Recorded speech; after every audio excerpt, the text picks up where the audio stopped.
안녕하세요. 아나운서 홍주미입니다. 오늘도 역시 대박 신간들로 다산 브리핑 시작해 보겠습니다.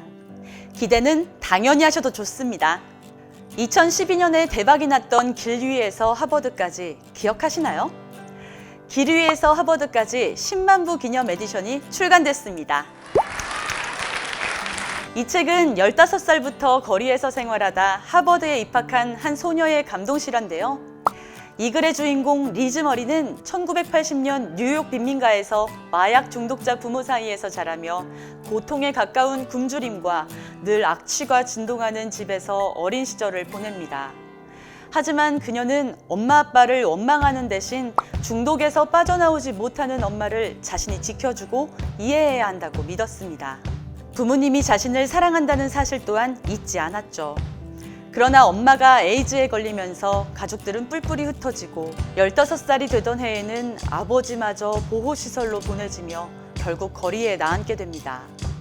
친구의 집과 계단참, 공원을 전전하며 밤을 지새우던 어느 날 자신의 힘으로 집을 마련하고 생활하는 한 여성을 알게 된 그녀는 자신도 스스로의 운명을 개척할 수 있다고 믿고 대안학교의 문을 두드립니다.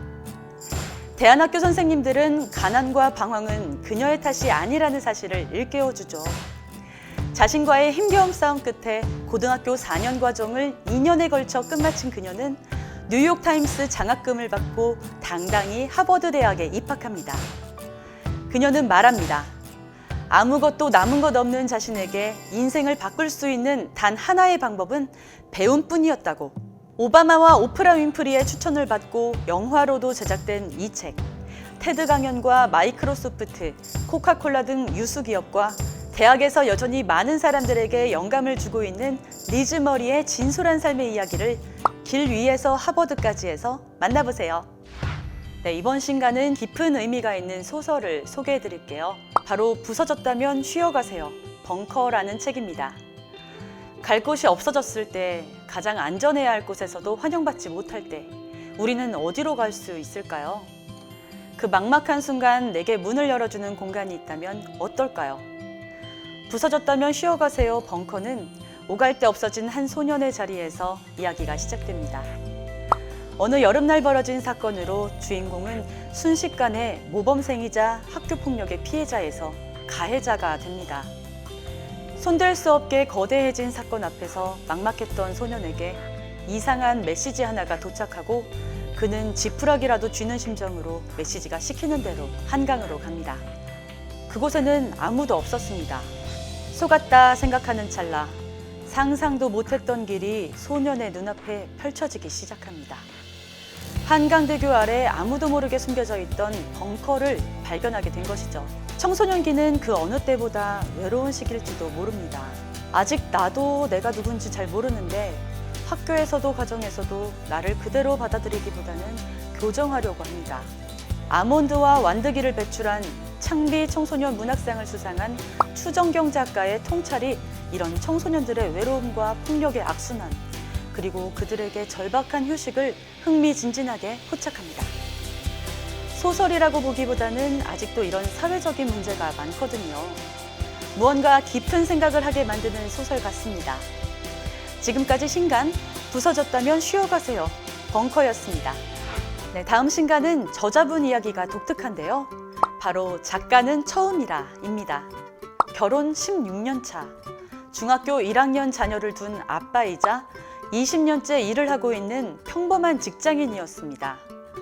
저자는 그동안 미래에 대한 막연한 불안감으로 세상이 만들어 놓은 기준대로 철저히 나를 구겨 넣으며 살아왔습니다. 어느 순간 온 오프라인의 과도한 정보에 둘러싸여 타인의 시선에 맞춰 사는 것 자체가 하루하루 너무 힘겹게 느껴졌고 가정과 직장 생활 모두 심각한 무기력증이 찾아왔다고 합니다. 그러던 어느 날 단 한순간만이라도 남이 아닌 나의 삶을 살고 싶다라는 생각이 들어 글을 쓰기 시작했다고 합니다. 대부분 직장인들이 느껴지는 걸 저자님도 느꼈던 거죠. 그런데 달랐어요. 남들과 다른 김태훈 저자는 놀라운 경험을 하기 시작했습니다. 글을 쓰고 책을 쓰자 보이지 않던 내가 보이기 시작했고 한동안 소홀했던 가족과 주변의 소중한 사람들 또한 보이기 시작했고 일의 비전과 가치가 보이기 시작했다고 합니다.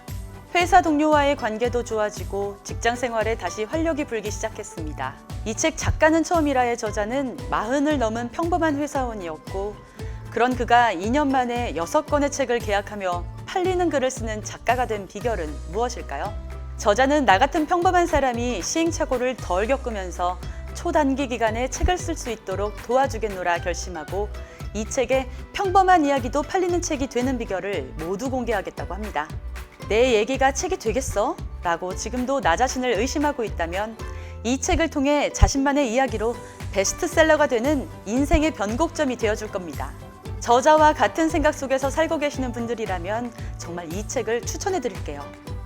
인생의 터닝포인트가 되어줄 책, 작가는 처음이라였습니다.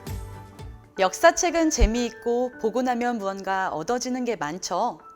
편견을 깨드리겠습니다. 오늘의 신간, 공자의 마지막 공부입니다. 책 소개가 독특해요. 왜 공자는 주역을 읽고 수명의 짧음을 한탄했는가? 세계 최초로 주역 64교에 대한 정밀한 풀이와 공자의 해석이 담긴 X파일을 지금 공개한다. 일단 이 책의 저자 김승호는 과학으로서의 주역을 연구해 주역과학이라는 새로운 개념과 체계를 정립한 주역학자로서 미국 프리스턴 대학의 물리학자와 의사들에게 주역을 강의했으며 맨해튼 응용지성연구원의 상임연구원을 역임한 바 있습니다. 그리고 공자는 주역에 대해 이런 말을 했죠. 50세의 주역을 만나 내게 주어진 수명이 조금 더 있다면 주역을 더 공부해 큰 허물을 면할 텐데 라며 한탄했습니다. 가죽끈이 3번 끊어지도록 주역을 탐독했다는 공자. 건위천에서 화수미제까지 주역 64교에 대해 공자는 어떤 해석을 남겼을까요? 미래와 운명은 정해져 있는 것인가? 바꿀 수 있는 것일까요? 맹자가 주역에 대해 입을 닫은 이유는 도대체 무엇인가요? 문왕과 주공, 그리고 강태공은 주역과 어떻게 이어졌을까요? 주역은 어디에서 기원했을까요? 세계적인 주역권이자 초운 김승호 선생이 평생의 내공을 쏟아부은 역작.